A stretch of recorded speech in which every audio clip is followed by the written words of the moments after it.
اعوذ باللہ من الشیطان الرجیم بسم اللہ الرحمن الرحیم الحمدللہ رب العالمین والصلاة والسلام علی اشرف الانبیاء والمرسلین وآلہ الطیبین الطاہرین۔ ناظرین محترم، سلام علیکم۔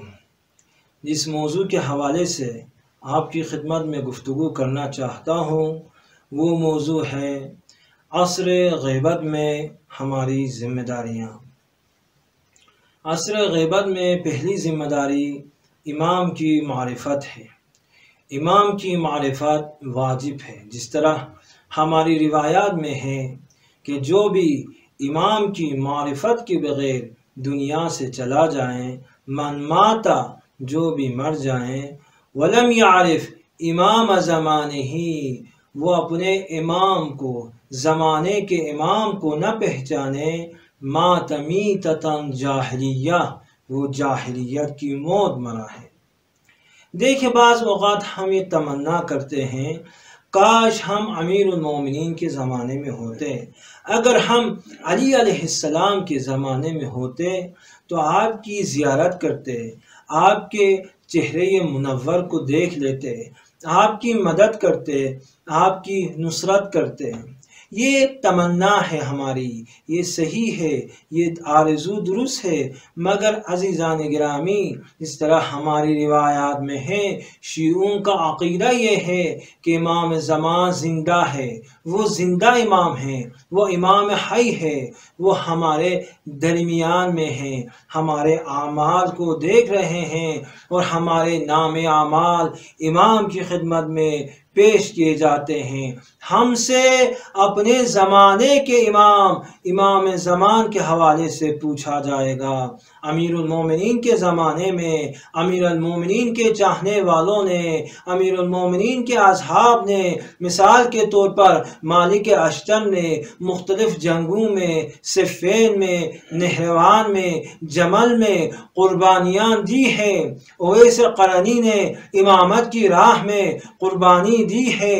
رشید حجری نے اپنے ہاتھ پاؤں کٹوا کر امام کی راہ میں قربانیاں دی ہے۔ اسی طرح میثم تمار نے اپنی زبان کٹوا کر امام کی راہ میں قربانی دی ہے۔ اور اسی طرح امام حسین کے زمانے میں امام حسین کے ساتھیوں نے، اصحاب نے، حبیب ابن مظاہر نے، زہیر ابن قین نے، مسلم ابن اوسجہ نے امام کی راہ میں خون کی عظیم قربانی دے کر اپنی ذمہ داریوں پر عمل کیا ہے۔ ہم سے اپنے زمانے کے امام زمانہ کے بارے میں پوچھا جائے گا کہ تم نے اپنے امام کے لیے کیا کیا ہے، تم نے اپنے زمانے کے امام کے لیے کون سی قربانی دی ہے، تم نے اپنی ذمہ داریوں پر عمل کیا ہے یا نہیں، تم نے امام زمان کی معرفت حاصل کی ہے یا نہیں۔ ہمیں امام کی معرفت ہے یا نہیں عزیزان؟ ہمارے معاشرے کی حالت یہ ہے کہ اگر ہمارے معاشرے میں نوجوانوں سے، کسی جوان سے امام کے بارے میں پوچھا جائیں تو وہ 5 منٹ گفتگو نہیں کر سکتے، لیکن اگر اسی جوان سے کسی ایکٹر کے بارے میں، فلم ڈائریکٹر کے بارے میں، کسی ایکٹریس کے بارے میں پوچھا جائے تو یہ جوان 5 گھنٹے اس پر تبصرے کرتے ہیں، اس پر گفتگو کرتے ہیں۔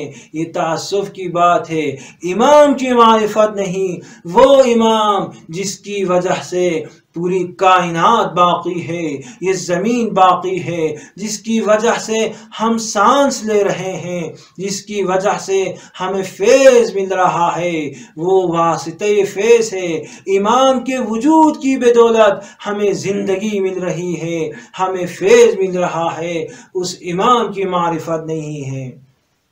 علی ابن مہزیار اہوازی، جس کے بارے میں یہ واقعہ کتابوں میں آیا ہے کہ علی ابن مہزیار 20 مرتبہ حج پر گئے امام سے ملنے کے لیے، امام سے ملاقات کرنے کے لیے 20 مرتبہ مکے کا سفر کیا۔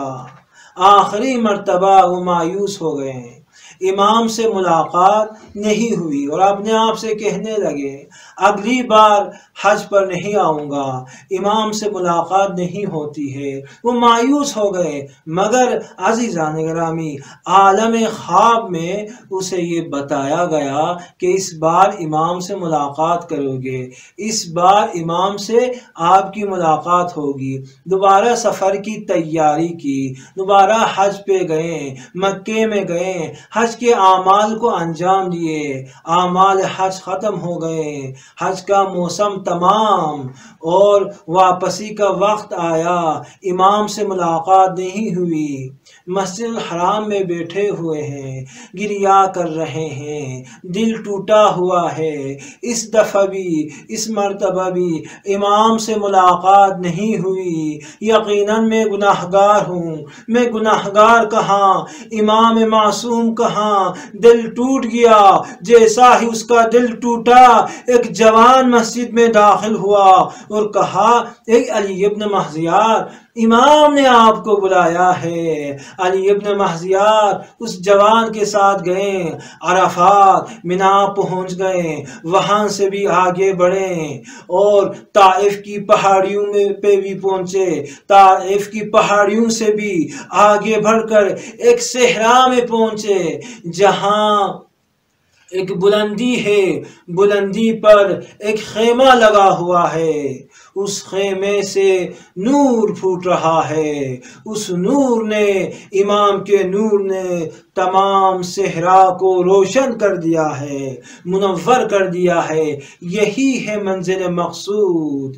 اس جوان نے کہا، یہ امام کا خیمہ ہے، میں اندر جاتا ہوں۔ وہ جوان خیمے کے اندر چلے گئے، کچھ دیر بعد واپس آئے اور کہا، اے علی ابن مہذیار، البشارہ البشارہ، خوشخبری، امام نے آپ کو آنے کی اجازت دی ہے۔